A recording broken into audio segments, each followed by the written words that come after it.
Hi everybody, and this is video number 4 in the One2One series, and this is just a simple FAQ, just a couple minutes to talk about some of the things that I've heard and I've had some conversations with parents about the One2One program. So let's take a look at some of the frequently asked questions.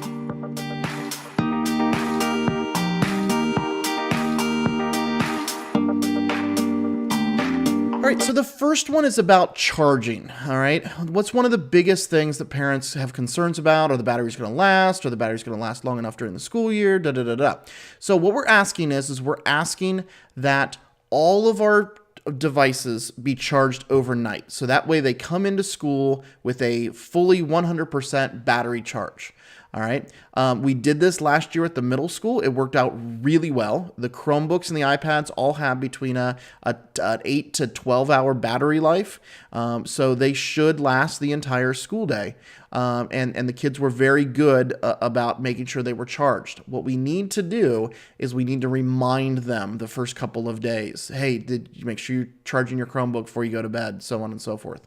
All right. Students will not be allowed to charge during the school day. This is something that all the teachers have been told. We just don't have the extension cords. We don't have the power cords. We really don't want cords all over the room. We could just see accidents and kids tripping and so on and so forth with things like that.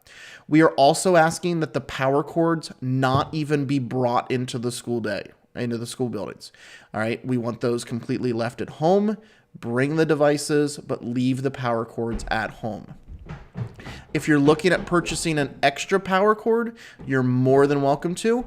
We do have a partnership with X-Tech, which is one of our preferred vendors. And there's the website right there. It's school.xtechpartners.com. Just to let you know, PLSD does not profit from this website at all. It's just something that we're making available to our parents. All right, one of the other questions is what happens if we lose the device or it gets stolen? All right, if it's lost or stolen, we do have the ability to turn on a geolocation on the device. We are never going to turn that on unless you have told us that it's lost or stolen.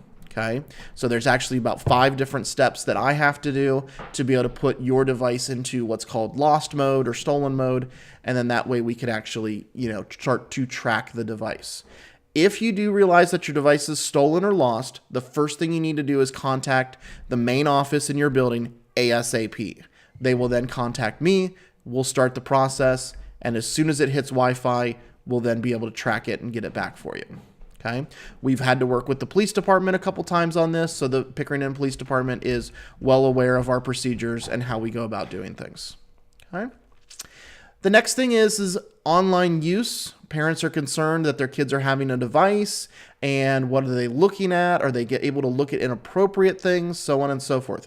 So all of the Chromebooks are completely filtered and completely monitored 24/7, 365 days a year. Okay, so we have a program that we've installed that blocks the kids from inappropriate material, blocks the kids from things about guns or malicious websites or anything like that.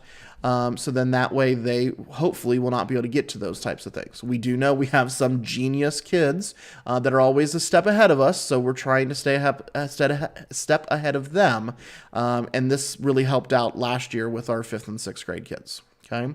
The other thing is we do not allow history to be deleted on the Chromebooks. So parents, by all means, ask your kids to log in, ask to see the history. We also keep a track of all of the websites that the kids go to. So parents, if you ever want a full log of what your students have been doing on their Chromebooks, please contact the main office. They'll then get in contact with me, and I'll be able to email you a complete history of about the last 1,000 websites that your kids have gone to, or even a specific time that the kids have gone to certain websites. So please take a look at those things and be encouraged that things are monitored. The other concern that I've talked with a lot of parents is about protecting student data. And by all means, that is very, very important for us. I also serve as the director of student information for the school district. So for me, this is a big part of the one-to-one, and we want to make sure that we protect all of that information that's going out there. I've got a daughter that's starting kindergarten, and by all means, I do not want her information out into the internet either. So we make sure we've created this policy agreement, which is called the Student Online Personal Information Protection Agreement. It's actually, we kind of stole this from California. The state of California turned this into law. They're the first state to have a student information agreement or law that all vendors must agree by. So what we've done this year is anybody that requests information or any of our digital providers must abide by this agreement, which basically says what they can and what they cannot do with student information. So I encourage you, if you have questions about student data and what we're doing to protect the kids, please feel free to check out the website there, pickerington.k12.oh.us/instructional-technology, and it's under Student Online Personal Information Protection Agreement. And the other thing I just want to let you know of is that we are changing the kids' Google email addresses. And this is just for us because as we're growing more kids and more kids are getting Google names, we're getting a lot of kids with the same names. So we had to add another identifier into there to make sure that all the kids have their correct email addresses. So what we're changing it to is first name _ last name. And then the 3 X's that you see there on the screen are actually the last 3 digits of their student ID number. So their student ID number, same as their lunch code. So they'll put in the last 3 digits, and then it's at students.plsd.us.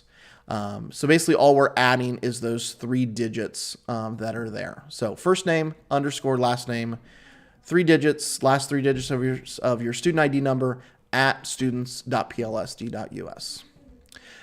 So I hope that these videos have been informative for you, and I hope that you're able to see the benefits that we're doing with technology and with instruction and changing instruction around a little bit. This is going to be, like I said a couple times, this is going to be a multi-year project, a multi-year phase-in type project. But we're really encouraged by what we saw last year at the middle schools, and we're really excited to bring this up to the junior highs and to the high schools and to all the elementary schools as we go forward. So once again, if you have any questions, by any means, please start with your main office. They'll probably have some of the answers. If not, they will definitely get in contact with us, and we'll go from there. So thank you very much, and we hope that this is another successful school year in Pickerington history.